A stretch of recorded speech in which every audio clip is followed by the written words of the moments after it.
Down down down चलते जाइएगा, गिरते जाइए गिरते जाइए गिरते जाइए। अब का आदमी, बिहार का आदमी को कैसे सोच सकता है? लेकिन वो ये नहीं कहते कि भाई यहाँ पे हम इंडस्ट्री खोल देंगे ताकि यहाँ से प्लान रुक जाए। चुनाव का समय नजदीक होते जा रहा है, जन स्वराज का जलवा समाज में बढ़ते जा रहा है, क्योंकि आप जानते होंगे बिहार में इतना दल हो चुका है जो लोग के समझ में नहीं आ रहा है हमको किस पार्टी पे जाना है और किस पार्टी को चुनना है, किस पार्टी को वोट करना है। अभी हमारे साथ एक व्यक्ति है जो जन स्वराज पार्टी से ज्वाइन किए हैं, इंजीनियर शौकत, जो जन स्वराज पार्टी के विचारधारा से प्रेरित होकर जन स्वराज पार्टी ज्वाइन किए हैं, और इनसे हम चर्चा करेंगे जन स्वराज पार्टी के बारे में विस्तार से और इनका परिचय भी लेंगे। तो आप लोग वीडियो को अंत तक जरूर देखेगा। सबसे पहले स्वागत है। चलिए मैं बहुत बहुत धन्यवाद देता हूँ आप सभी टीम, जो मीडिया के जो आप लोग हैं टीम, उसका धन्यवाद देता हूँ। आप अपना परिचय बता दीजिए। जी, मेरा नाम शौकत अहमद है और जो है मैं मैनेजमेंट का स्टूडेंट रह चुका हूँ। मैं कटिहार मेडिकल कॉलेज में एचआर ऑफिसर भी रह चुका हूँ, और अभी 1 महीने से जन स्वराज से जुड़ा हुआ हूँ। मैं डिस्ट्रिक्ट स्ट्रिंग कमेटी का मेंबर हूँ मैं, और मेरे पिताजी भी सांसद हुआ करते थे पूर्णिया के अप टू 77 तक। आपके पिताजी पूर्णिया के सांसद हुआ? हाँ, 1977 तक। क्या नाम थे? मोहम्मद ताहिर, और वो संविधान सभा के भी मेंबर थे, और उन्होंने फ्रीडम फाइटर भी थे। नेहरू जी के टाइम से उन्होंने जो है इंदिरा जी के टाइम तक जो है उन्होंने देश की सेवा की, कांग्रेस की सेवा की थी उन्होंने। और अब चूँकि मैं पढ़ाई के ज़माने में से पढ़ाई लिखाई और करियर बनाने से जुड़ा हुआ था मैं, तो वो सब के बाद अब मेरी रिटायरमेंट टाइम आ गया है। अब घर पे लोगों की सेवा करने का टाइम आ गया है, तो मैंने आकर के ये पार्टी ज्वाइन कर लिया है। पार्टी क्यों ज्वाइन किए? पार्टी ज्वाइन करने का मकसद ये है कि हमको इसका विचारधारा बहुत अच्छा लगा, इसका फिलॉसफी बहुत अच्छा लगा। प्रशांत जी का फिलॉसफी, जो ये जय बिहार का जो नारा उन्होंने दिया है, ये बहुत ही जागरूक करने वाला नारा है। और जो है मतलब कि बिहार जो ऐसा देश है जो कि बिहार जो ऐसा स्टेट है जिसको दुर्भाग्य से इसको जो है एक श्रमिक स्टेट बना दिया गया है। पूरा इंडिया जो है बिहार को इस नज़रिए से देखने लगी है, एब्यूजिव नज़र से, गाली टाइप का नज़र से देखने लगी है कि भाई बिहार के आदमी तो मजदूर होते हैं। हाँ, और पूरे इंडिया के जो नेतागण हैं, जो हमारे सेंट्रल में नेतागण जो हैं, उन तमाम नेतागण को ये इस बात का ख्याल नहीं है कि भाई बिहार में कुछ इंडस्ट्री लगाया जाए, कुछ फैक्ट्री लगाया जाए ताकि बिहार से प्लान रुके। लोग सिर्फ सोचते हैं कि यहाँ का मजदूर जो है यहाँ ट्रेनों में भर भर के जाए, गुजरात जाए, पंजाब जाए, बम्बई जाए, दिल्ली जाए, और उन लोगों को सस्ते में जो है लेबर मुहैया हो जाए। इसलिए वो बिहार की चिंता नहीं करना चाहते हैं। और बिहार के नेता खुद, जो बिहार के नेता हैं, इवन जहाँ जो सत्ता में जो लोग हैं, जो लोग केंद्र से जो मिले हुए हैं, उनको भी इस बात की फिक्र नहीं है कि भाई बिहार में जो है, यहाँ बिहार के लोगों का फिक्र होना चाहिए, यहाँ से प्लान रुकना चाहिए, यहाँ के जो जवान हैं या यूथ हैं तो उनको जो है बाहर जाना नहीं पड़े, घर बार छोड़ के जाना नहीं पड़े। ये दुर्दशा जो है सिर्फ हम बिहारियों के लिए ही है। हमारे मोदी जी बोलते हैं कि हम ट्रेन खोलेंगे ताकि यहाँ से श्रमिक के बच्चे जो है या श्रमिक जो लोग हैं उनको बिहार उसको गुजरात जाने में आसानी हो जाए। लेकिन वो ये नहीं कहते कि भाई यहाँ पे हम इंडस्ट्री खोल देंगे ताकि यहाँ से प्लान रुक जाए और बिहार के लोग बिहारी में काम करें। तो ये बहुत बड़ी दुर्भाग्यपूर्ण बात है, बहुत ही दुर्दशा वाली बात है, और इस पर आज कोई पार्टी नहीं बोल रही है। मतलब कि हमें अफसोस है कि ना उसके लिए ना राजद बोल रही, ना जदयू बोल रही, ना भाजपा बोल रही, ना कांग्रेस बोल रही है। अब बोलती है बहुत दबे अंदाज में बोलती है, और लेकिन ये जन स्वराज ने जो है इस मुद्दे को काफ़ी मुखर होकर उठाया है।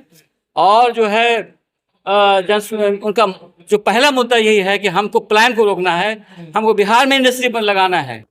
हमको जब तक हम फिक्र नहीं करेंगे भाई कोई वजूद में कैसे आएगा। तो उन्होंने फिक्र तो किया है कम से कम, इसलिए इस फिलॉसफी को लेकर के लोग काफ़ी जुड़ भी रहे हैं, हम भी जुड़े हैं, तो आम जनता भी जुड़ रही है। मैं क्षेत्र में घूमा हूँ, मैं गांव घूमा हूँ, मैं उधर जलालगढ़ में देखा मैंने, उधर श्रीनगर में देखा मैं गांव में गया, तो लोगों को बहुत पसंद आ रहा है कि नहीं, इसकी ये बहुत अच्छी विचारधारा है। और मतलब कि हम मतलब कि कोशिश करेंगे कि हमारी सरकार आ जाए, जन स्वराज की सरकार अगर बनती है तो हम इस विचारधारा पे पूरी तरह से अमल पैरा होंगे। क्या जन स्वराज लगता है जो इस बार सरकार बना पाएगी बिहार में? इतना बिल्कुल जन स्वराज ही बनाएगी सरकार, ये मैं अच्छी तरह समझता हूँ। उसकी वजह ये है कि भाई जन स्वराज जो इनकी ये टेक्नोलॉजी पे भी डिपेंड करता है। आजकल जो मॉडर्न ज़माना आ गया है, टेक्नोलॉजी बहुत इम्पोर्टेंट हो गया लोगों के लिए, आज के प्रसार के लिए, उसके लिए। और हमारे प्रशांत किशोर जी खुद बहुत बड़े रणनीतिकार हैं। देश का सबसे बड़ा पहला रणनीतिकार उनको माना जाए। और जो है उन्होंने जो है टेक्नोलॉजी का बहुत सहारा लिया। उन्होंने एक टीम वर्क बनाया, मतलब कि तो ये टीम वर्क बहुत तगड़ा है उनका, प्रोफेशनल है ये, दे आर ऑल प्रोफेशनल्स। उनको पता है कि हम किस तरह से मेहनत करेंगे, किस तरह से हार्ड वर्क करेंगे, और किस तरह से मतलब टाइम मैनेजमेंट भी इस टीम का जो है बहुत इंपॉर्टेंट फैक्टर है। वो कम समय में ज़्यादा से ज़्यादा काम करने को की कला इस पार्टी में, इसके टीम में वो मौजूद है।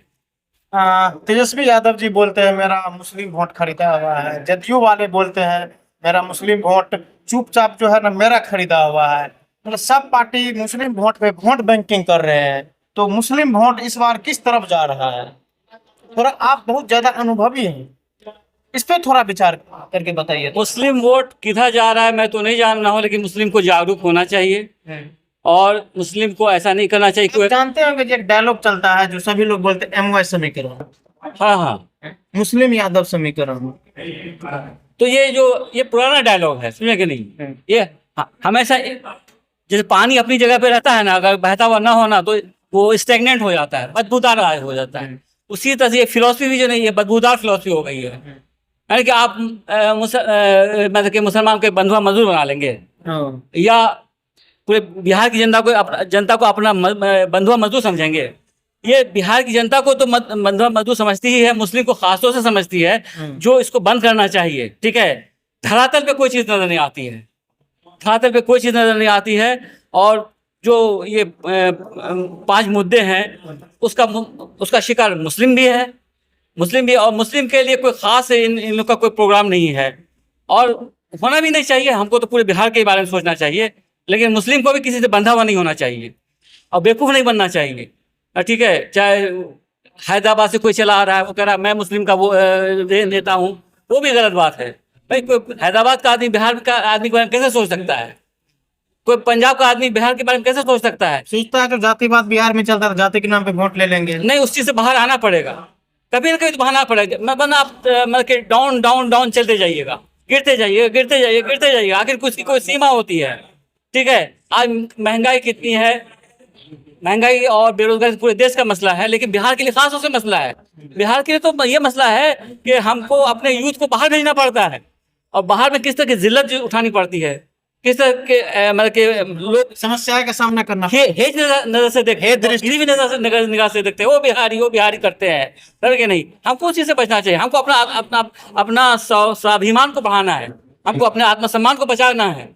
ठीक है, अपने सम्मान को बचाने के लिए, अपने स्वाभिमान को बचाने के लिए हमको बिहार में भी अपनी एक ऐसी व्यवस्था कायम हो जो कि जिसमें ईमानदारी हो।